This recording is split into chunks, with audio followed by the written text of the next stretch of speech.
They say everything died at the end of the Ice Age, but that's not entirely true. Mammoths survived as island dwarfs on St. Paul Island in Alaska until around 5,600 years ago, and on Wrangel Island in Arctic Russia until about 4,000 years ago, long after the Egyptian pyramids were built. Here's the misconception.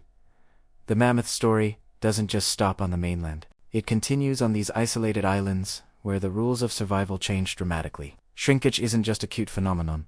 It's a stark reality of island arithmetic. Less land and fewer calories lead to smaller bodies. The Wrangel mammoths were notably smaller than their mainland cousins, with slimmed-down tusks and roots compressed into coastal terraces and a few reliable freshwater sources. This last detail is crucial. On St. Paul Island, the real threat wasn't from hunters, it was the collapse of freshwater sources. As sea levels rose and the climate warmed, the lakes grew shallower and saltier, stranding these mammoths around diminishing pockets of drinkable water.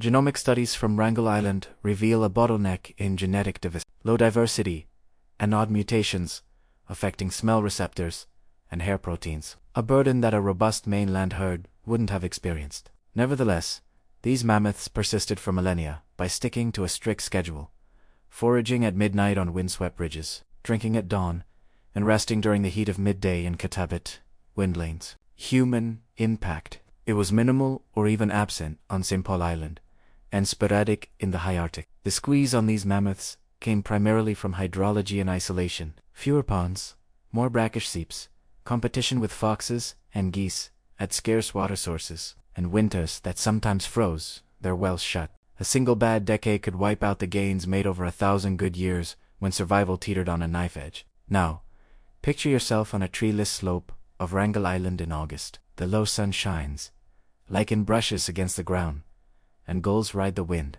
Off in the distance, a smaller mammoth herd moves from a melt pond to a sedge flat, their modest silhouettes unmistakable. The Ice Age didn't completely shut the door on these magnificent creatures. Rather, it left it ajar on a couple of islands, only for climate change to slowly push it closed. Thank you for joining us on this journey to explore the last refuge of the mammoths. If you enjoyed this, please subscribe, like, and let us know what topic you'd like us to cover next.